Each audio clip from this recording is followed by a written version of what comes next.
Assalamualaikum warahmatullahi wabarakatuh. Perkenalkan nama saya Noriska Siti Fazila dengan NIM 2013-6113 berasal dari Prodi Geografi NK. Pembuatan video ini ditujukan untuk memenuhi tugas pada mata kuliah pengelolaan daerah aliran sungai eh, dengan sesi kelas yaitu 2023 11360113 dengan dosen pengampu itu Bapak Dedi Fitriawan SPD MSI. Baiklah, langsung saja kita menuju pembahasannya itu siklus hidrologi Kota Padang. Adapun pembahasan yang akan dijelaskan yaitu yang pertama di mana sumber penguapan itu terjadi, yang kedua kemana arah angin berjalan, yang ketiga bagaimana siklus hidrologi terjadi, dan keempat itu bagaimana proses infiltrasi hingga menjadi air tanah. Sumber penguapan. Penguapan ini bersumber dari perubahan suhu pada permukaan air pada saat tingkat penyinaran matahari yang tinggi pada siang hari. Adapun sumber penguapan ini berasal dari laut, badan air, sungai, adapun air tanah. Siklus hidrologi di Kota Padang ini berasal dari Laut Hindia yang terdapat pada beberapa aliran dan juga terdapat pada beberapa aliran sungai besar yang melalui Kota Padang itu das air Timbalun, das air dingin, das Batang Kandis, das Batang Arau, das Sungai Pisang, dan das Batang Kuranjing. Adapun penguapan ini bersumber dari perubahan suhu pada permukaan air yang pada saat tingkat penyinaran matahari yang tinggi pada siang hari. Selanjutnya itu kita akan membahas itu siklus hidrologi.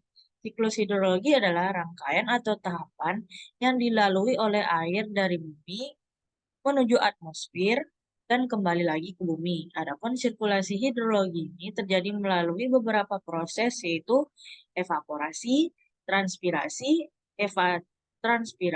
evotranspirasi, sublimasi, kondensasi, adveksi, presipitasi, runoff, dan yang terakhir yaitu infiltrasi.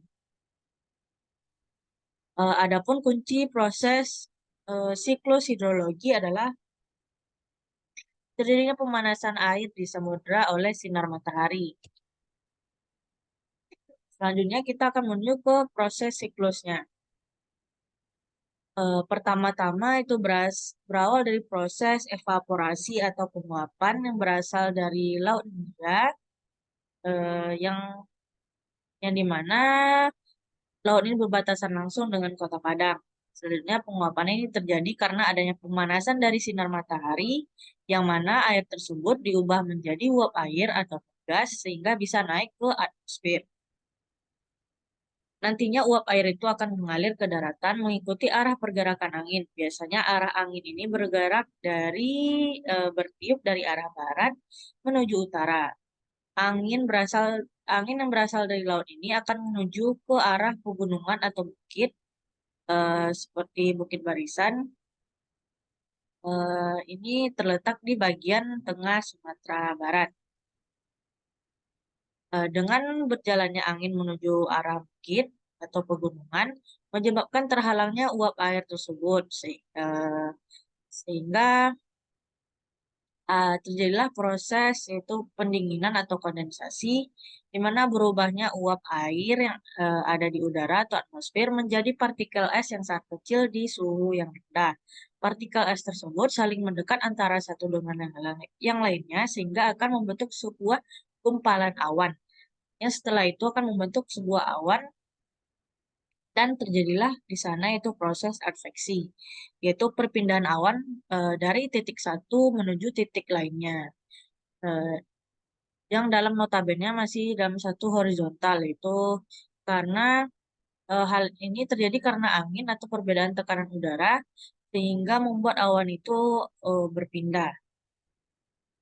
Karena terlalu banyak air yang terkondensasi, maka tetesan air di awan akan menjadi besar dan berat untuk menahan udara sehingga uh, jatuhlah sebagai hujan, itu proses yang diakibatkan adanya pengaruh suhu udara yang tinggi.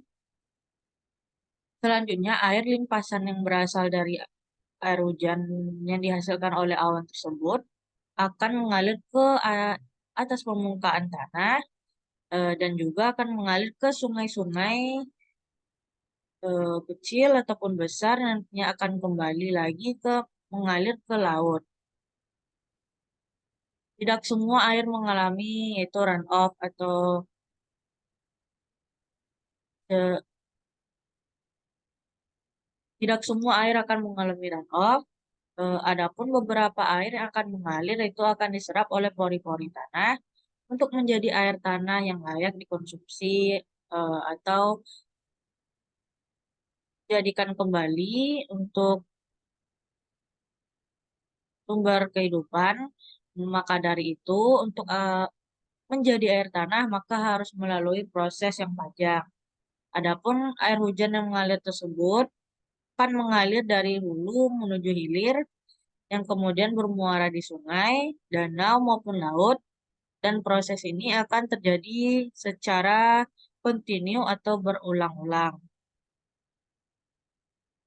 Baiklah, sekian dari penjelasan saya mengenai siklus hidrologi di Kota Padang. Apabila terdapat salah-salah kata, lebih dan kurang, mohon dimaafkan. Wabillahi taufiq wal hidayah. Wassalamualaikum warahmatullahi wabarakatuh.